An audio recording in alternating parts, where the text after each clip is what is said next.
인류 역사를 예수님 오시기 전, 예수님 오신 이후, BC, AD 이렇게 나눴죠.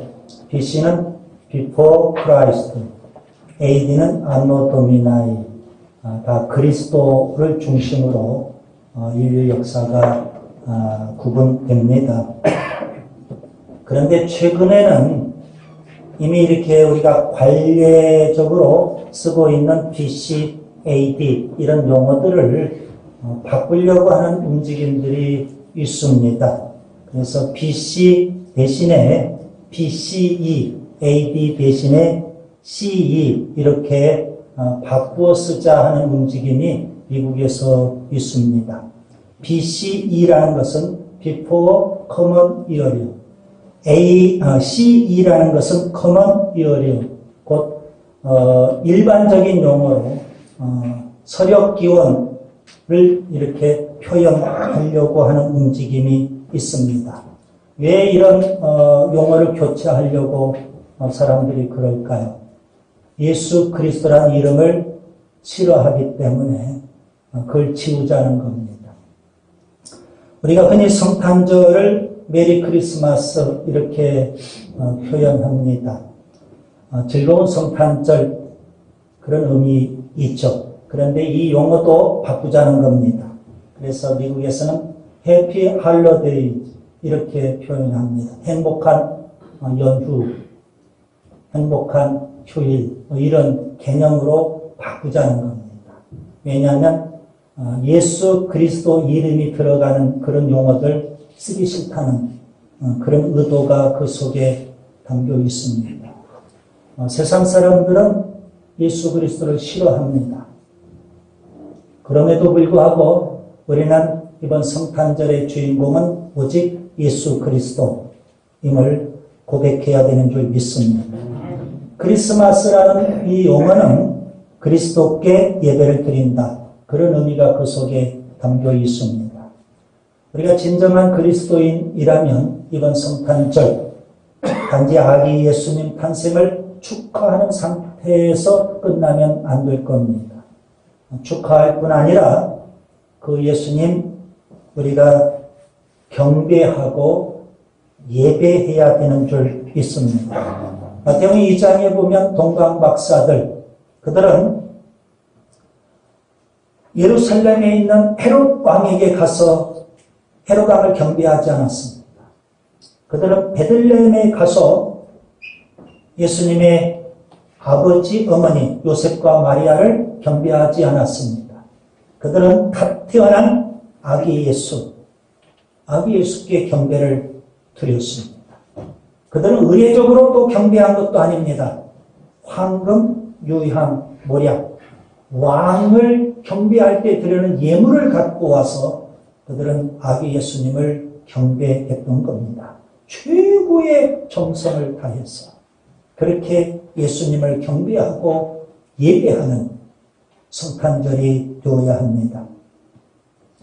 물론 우리가 축하의 단계를 넘어서 그 예수님을 경배하고 예배해야 될 뿐 아니라 한 걸음 더 나아가서 저는 이걸 요구합니다. 2000년 전에 이 땅에 오신 예수님, 그분을 우리가 예배하고 경배해야 되지만 더 중요한 건 뭘까요?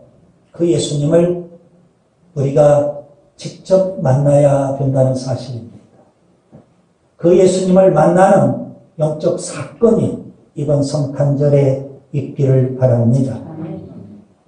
예수님 이 땅에 오셨음에도 불구하고 그리고 동방박사들을 통해서 메시아의 탄생 소식을 들었음에도 불구하고 헤롯 왕은 오히려 예수님 탄생을 싫어했습니다. 기득권 때문에. 그리고 헤롯 왕궁에 있었던 서기관들은 성경에 해박한 지식을 갖고 있었죠. 메시아가 베들레헴에서 태어난다는 사실을 잘 알고 있어요. 그런 성경에 해박한 지식을 갖고 있음에도 불구하고 그들은 예수님을 만나지 못했던 겁니다. 여러분 성경을 많이 아는 것도 참 중요한데요. 정말 중요한 건 뭘까요? 우리가 그 예수님을 만나야 된다는 사실입니다. 그런 영적 사건이 이번 성탄절에 반드시 있기를 바랍니다. 그럼 예수님은 어떤 분이실까요? 오늘 예수님 탄생과 관련된 기사, 오늘 본문의 내용입니다. 오늘 본문을 통해서 저는 예수님 어떠한 분이신지, 또 우리가 만나야 될 그 예수님이 어떠한 분인지 세 가지로 말씀을 드리려고 합니다. 첫째, 예수님은 성령으로 잉태되신 분이십니다. 본문 18절부터 20절까지를 보세요. 요셉과 마리아가 정혼한 상태입니다. 오늘 우리 시대의 용어로 표현하면 약혼 상태라는 의미입니다. 아직 그들은 결혼하지는 않았습니다. 그런데 어느 날 갑자기 마리아가 임신을 했어요. 요셉이 보니까 너무 황당한 일입니다. 아니, 약혼한 여자가, 아직 결혼도 안 한 여자가 임신을 한 거예요. 속으로는 화가 났죠. 유대인의 율법대로 한다면 돌로 쳐 죽여야 맞을 겁니다. 그런데 요셉은 조용히 끝내기를 원했습니다. 입장 정리를 하고 여기서 우리가 끝냈잖아, 이겁니다. 그런데 그날 밤 하나님께서 요셉을 꿈속에서 만나셨습니다. 그리고 요셉에게 말씀하십니다. 다윗의 자손 요셉아, 내 아내 마리아 데려오기를 무서워하지 말라. 아니, 요셉은 지금 이제 입장 정리하고 끝내겠다는 겁니다. 조용히.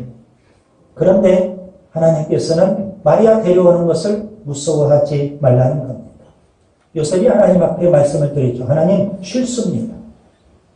그녀는 부정한 여자가 아닙니까? 나와 약혼했는데 어떻게 임신할 수 있습니까? 그런 부정한 여자 제가 어떻게 받아들일 수 있습니까? 그때 하나님께서 요셉에게 자상하게 설명해 주십니다. 그에게 잉태된 자는 성령으로 된 것이다. 그렇습니다. 여러분, 예수님은 성령으로 잉태되셨습니다. 비록 마리아 몸을 빌려서 육신을 입고 이 땅에 오셨지만 예수님은 본질상 하나님의 아들이셨습니다. 그래서 성령으로 잉태되신 겁니다. 사도 요한은 예수님의 이 성육신을 이렇게 증언했습니다. 요한복음 1장 14절에 말씀이 육신이 되어 우리 가운데 거하시며 우리가 그의 영광을 보니 아버지의 독생자의 영광이요 은혜와 진리가 충만하다. 예수님을 가리켜서 아버지의 독생자라고 표현했습니다. 요한복음 1장 18절에는 본래 하나님을 본 사람이 없으되 아버지의 품속에 있는 독생하신 하나님이 나타내셨느니라. 예수님을 독생하신 하나님이라고 표현했습니다. 여러분, 마가복음 서두에 예수님을 뭐라고 고백했을까요? 하나님의 아들 예수 그리스도. 예수님을 하나님의 아들 그리스도라고 그렇게 고백합니다. 바울은 예수님의 성육신을 이렇게 묘사했습니다. 빌립보서 2장 6절부터 8절에 보면 그는 근본 하나님의 본체시나 하나님과 동등됨을 취할 것으로 여기지 아니하시고 오히려 자기를 비워 종의 형체를 가지사 사람들과 같이 되셨고 사람의 모양으로 나타나셨습니다. 예수님은 하나님이신데 그 예수님께서는 육신을 입고 이 땅에 사람의 모양으로 오셨다고 말씀하고 있습니다. 여러분, 예수님이 이 땅에 오신 것은 우연한 사건이 아닙니다. 이미 하나님께서 구약 성경에 선지자를 통해서 수없이 약속하셨습니다. 아주 구체적으로 하나님께서 약속을 주셨습니다. 예수님 어디에서 태어나셨을까요? 베들레헴에서 태어나셨습니다. 그런데 예수님 오시기 오래전에 하나님께서는 미가를 통해서 이렇게 예언해 주셨습니다. 미가서 5장 2절에 베들레헴 에브라다야 너는 유다 족속 중에 작을지라도 이스라엘을 다스릴 자가 내게서 내게로 나올 것이라. 그의 근본은 상고의 태초이니라.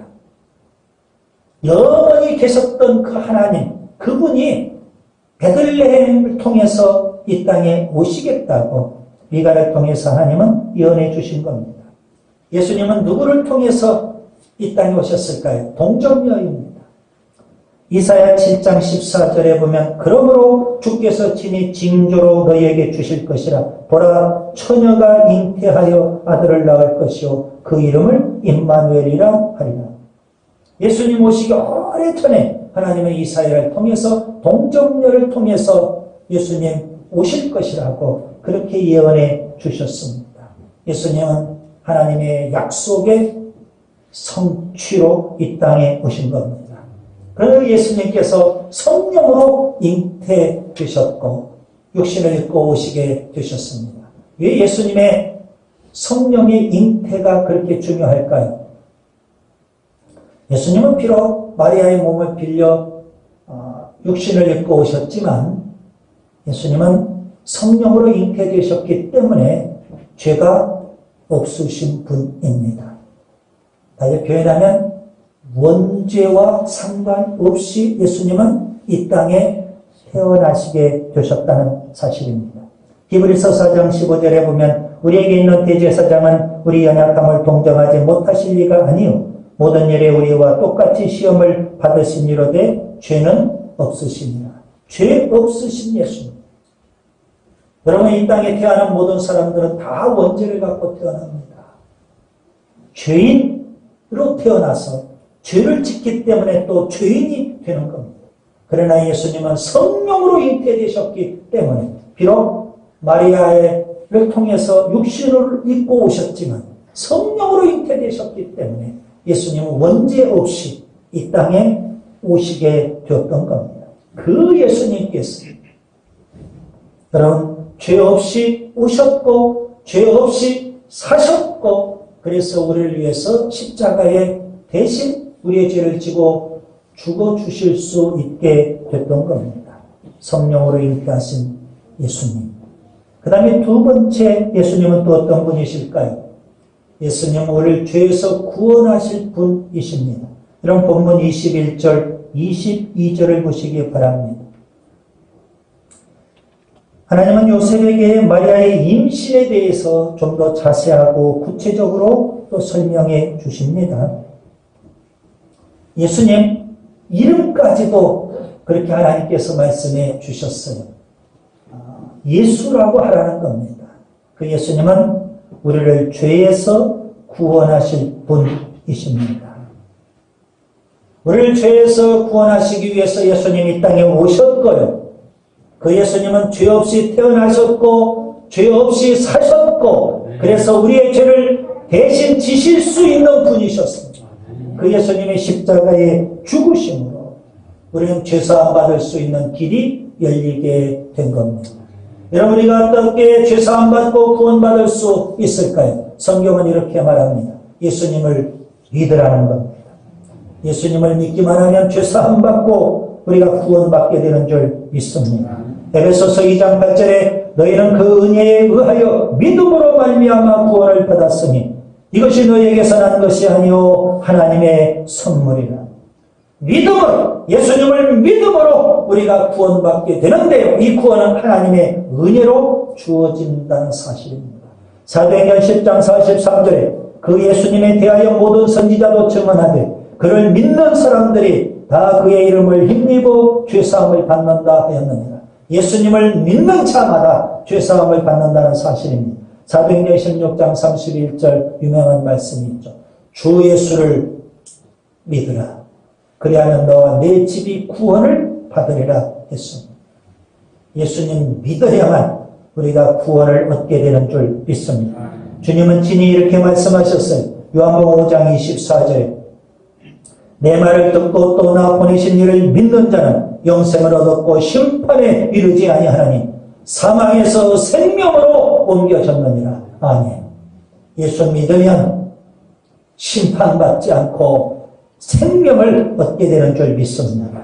예수님께서 제자들에게 물으셨어요. 너희들은 나를 누구라 하느냐? 믿음을 고백하라는 겁니다. 베드로가 대답합니다. 마태복음 16장 16절에 주는 그리스도시요 살아계신 하나님의 아들이시니. 예수님을 믿는 믿음의 고백이 참 중요하죠. 여러분, 우리가 예수님을 믿지 않는다면 어찌 구원받을 수 있겠습니까? 어찌 죄사함 받을 수 있겠어요? 바리새인들을 보세요. 그들은 자신의 노력이나 자신의 선행이나 자신의 공로로 구원받으려고 했어요. 그들에겐 예수님이 필요 없었어요. 내 노력, 내 공로, 내 선행으로 내가 의롭다을 얻고 내가 구원받겠다는 겁니다. 구원에 실패하고 말았어요. 오히려 그들은 자기 자신의 의는 갖고 있어도 예수님의 의를 힘입으려고 하지 않았어요. 자기의 공로로 말했어도 예수님을 믿는 믿음이 없었어요. 내 공로, 내 의지, 내 선행을 의지해서는 결코 우리가 구원받을 수 없습니다. 사도행전 4장 12절에 다른 이로서는 구원을 받을 수 없나니 천하 사람 중에 구원을 받을 만한 다른 이름을 우리에게 주신 일이 없습니다. 오직 예수인 줄 믿습니다. 이스라엘 백성들이 애굽에서 400년이 넘도록 비참하게 노예 생활을 했어요. 하나님이 거기에서 이스라엘 백성들을 구원해 주시죠. 애굽에서 비참한 노예 생활, 그것은 바로 우리가 예수 믿기 이전에 우리들의 영적 상태가 그랬다는 겁니다. 비참하게 인생을 살다가 영원히 지옥의 형벌을 받을 수밖에 없는 그런 우리들이었어요. 하나님께서는 모세를 통해서 이스라엘 백성들에게 출애굽의 구원을 베풀어 주셨어요. 애굽의 10가지 재앙을 내리시고 그 마지막 재앙은 장자 죽음의 재앙이었습니다. 주님이 다 심판하셔요. 그리고 이스라엘 백성들에게 구원을 베푸셔요. 그럼 이스라엘 백성들이 애굽 사람들보다 잘났기 때문에 하나님이 그들을 구원해 주신 걸까요? 장자 죽음의 재앙에서 이스라엘 백성들이 구원받은 것은 그들이 잘났기 때문이 아닙니다. 그들이 선행을 했기 때문도 아닙니다. 그들이 의가 있었기 때문이 아니었습니다. 그들이 어떻게 구원받을 수 있었을까요? 하나님의 말씀대로 문설주와 임방에 양의 피를 흘렸기 때문에 죽음의 사자가 문설주와 임방에 있는 양의 피를 보고 그 가정에서 건너뛰었어. 이걸 유월절이라고. 그래서 유대인들은 유월절을 가장 귀한 절기로 여겨요. 왜? 구원받은 절기이니까. 양의 피 때문에 죽음의 사자가 유월해버리고 그들은 구원받게 된 거예요. 여러분, 우리가 다 죄인이에요. 지옥 갈 수밖에 없는 죄인이라고요. 그런데 예수 그리스도를 통해서, 예수님의 십자가를 통해서, 예수님이 십자가에 이신 보혈을 통해서 우리가 구원받게 되는 줄 믿습니다. 이스라엘 백성들이 광야 생활을 하는데요. 광야 생활이 힘들잖아요. 하나님을 원망했어요. 하나님께서 보시니까 괘씸해요. 내가 구원해 줬는데. 그 조금 힘들다고 하나님을 원망하고 불평을 해요. 하나님께서 광야 이스라엘 백성들에게 불뱀을 보내셨어요. 독이 아주 강한 뱀. 그 뱀에 물린 자마다 다 죽어갔어요. 이스라엘 백성들이 또 아우성이죠. 살려달라고. 모세가 하나님 앞에 기도합니다. 하나님 살려주세요. 하나님께서 그들이 살 수 있는 길을 열어주셨어요. 불뱀하고 똑같은 구리뱀을 만들어서 장대 위에 높이 달려. 그리고 그 구리뱀을 바라보면 살게 돼요. 그래서 모세는 구리뱀을 만들어서 장대 위에 높이 달았어요. 불뱀에 물린 자마다 그 불뱀의 독에 의해 다 죽어가다가도 구리뱀을 바라보는 순간 그 불뱀의 독에서 해독이 되고 살아나게 된 줄 믿습니다. 그들이 바라봤던 그 구리뱀 장대 위에 달린 구리뱀. 예수님께서 십자가의 죽으심을 상징하는 거예요. 그럼 예수님 우리의 죄를 지고 십자가에 죽으셨는데 그 예수님을 바라보지 않는다면, 장대에 달린 구리뱀을 바라보지 않는다면 불뱀의 그 독에 의해서 다 죽어갈 수밖에 없는 거예요. 그 예수님을 우리가 바라보고 그 예수님을 믿어야만 우리가 구원받게 되는 줄 믿습니다. 요한은 요한복음 3장 14절부터 16절에 그때의 사건을 이렇게 표현합니다. 모세가 광야에서 뱀을 든 것 같이 인자도 들려야 하리니 이는 저를 믿는 자마다 영생을 얻게 하려 하시니 하나님이 세상을 이처럼 사랑하사 독생자를 주셨으니 이는 그를 믿는 자마다 멸망하지 않고 영생을 얻게 하려 하십니다. 광야 이스라엘 백성들의 그 불뱀 사건, 부르뱀 사건을 인용하면서 예수님께서 십자가에 죽으셔야 돼. 그 예수님을 믿는 자마다 구원받게 된다고 했어요. 예수님 어떤 분이실까요? 우리를 죄에서 구원해 주시는 분인 줄 믿습니다. 그 다음에 세 번째, 예수님은 우리와 함께 하시는 분이십니다. 여러분 본문 23절을 보세요. 예수님의 또 다른 이름이 기록되어 있어요. 임마누엘. 임마누엘이라는 이름은 하나님이 우리와 함께 하신다. 하나님이 우리와 함께 계신다. 그런 의미예요. 영이신 하나님께서 어떻게 우리와 함께 하실 수 있을까요? 사람들이 도저히 믿을 수가 없어요. 하나님이 함께 하신다는 것을. 그래서 하나님께서는 진히 육신을 입고 이 땅에 오셨어요. 그게 예수님이에요. 육신을 입고 오신 예수님을 통해서 우리가 하나님이 우리와 함께 하시는구나. 그렇게 믿을 수 있는 겁니다. 요한일서 1장 1절에 태초부터 있는 생명의 말씀에 관하여는 우리가 들은 바요, 눈으로 본 바요, 자세히 보고 우리 손으로 만진 바라. 그렇게 말씀하고 있어. 육신을 입고 오셨기 때문에 하나님이신 예수님 그분을 우리가 볼 수 있고 만질 수 있게 되었다는 겁니다. 여러분 우리가 이 땅에 살면서 하나님이 주신 복을 누리며 살게 되는데요.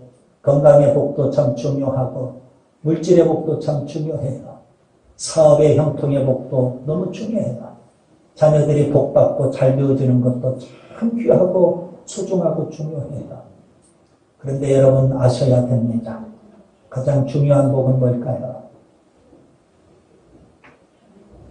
여러분들이 원하는 복보다도 가장 중요한 복은 임마누엘의 복인 줄 믿습니다. 하나님이 나와 함께 하시면 이것보다 더 소중하고 귀한 복이 어디 있어요?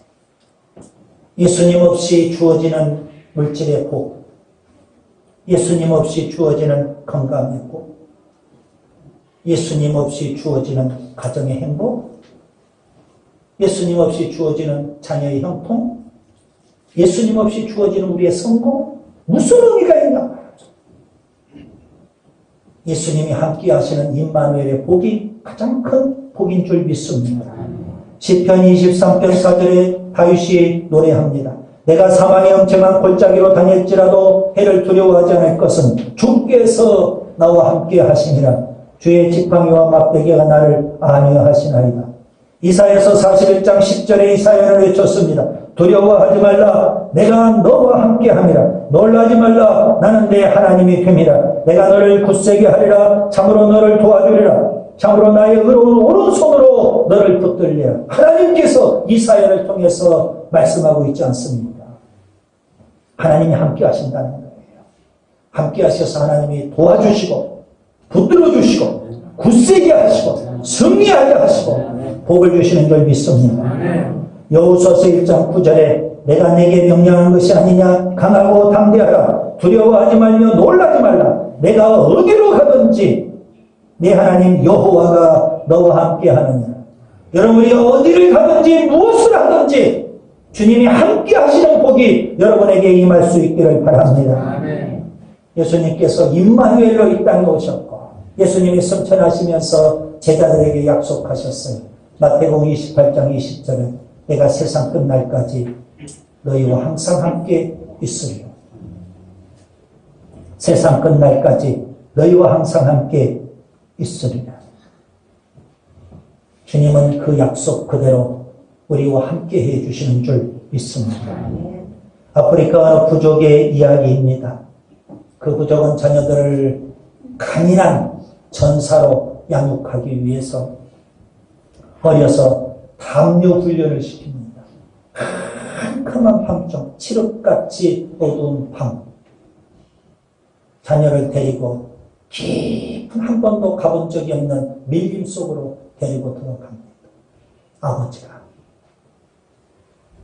그리고는 조그만 칼 한 자루를 쥐어주고 오늘 밤 여기서 살아나라는 것. 그리고 아버지는 훌쩍 떠나버립니다. 이 아들은 조그만 칼 하나를 들고 그 밤에 그곳에서 살아나야 됩니다. 사나운 맹수의 울음소리에 가슴이 오그라듭니다. 온몸이 오싹해집니다. 주변에서 짐승들의 바싹거리는 그런 소리에 가슴이 막 철렁해집니다. 그 깊은 밀림 속에서 그 어린아이가 하룻밤을 그렇게 두려움에 떨며 심지어 맹수가 습격해 올 수도 있고 그런 절박한 상황 하룻밤을 보냅니다. 새벽이 되고 동이 터오고 해가 떠오르고 서서히 주변의 사물들이 다 보이기 시작합니다. 이 아들이 밤새 두려워 떨고 뜬 눈으로 밤을 지새우고 그러다가 주위를 둘러보는데 깜짝 놀라요. 자기 등 뒤에 완전 무장하고 있는 아버지가 지키고 있는 거예요. 그걸 발견하는 순간 그 아이는 마음속에 이런 깨달음을 갖게 돼요. 아, 나 혼자가 아니었구나.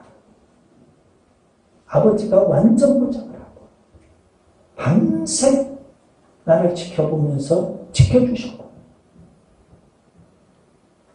그리고 이 아이는 이제 평생 자라면서 강인한 전사가 되는 거예요. 어디에 가든지 밀림 아무리 깊은 곳에 간다 할지라도 누구를 만난다 할지라도 담력 있게 담대하게 용감하게 인생을 살아갈 수 있게 된다는 거죠. 하나님 우리를 지켜보시고 하나님 우리를 지켜주시는 줄 믿습니다. 이제 말씀을 정리합니다. 세상 사람들은요 예수라는 예자 그리스도라는 그 예수 그리스도를 지우려고 합니다. 싫어합니다. 그럼에도 불구하고 이번 성탄절의 주인공은 오직 예수 그리스도인 줄 믿습니다. 그 예수님을 단지 축하만 하고 끝나시겠어요? 동방박사나 베들레헴 목자들처럼 그 예수님을 경배하고 예배해야 되는 줄 믿습니다. 단지 경배하고 예배하는 것으로 끝나시겠어요? 그 예수님을 우리가 직접 만나야 되는 줄 믿습니다. 예수님은 어떤 분이실까요? 첫째, 성령으로 잉태되신 분입니다.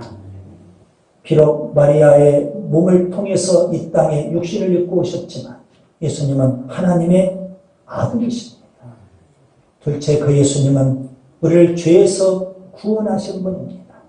죄 없이 태어나셨고 죄를 이기며 사셨고 그 예수님 우리 모두의 죄를 지시고 십자가에 죽으심으로 우리에게 구원의 길을 여셨어요.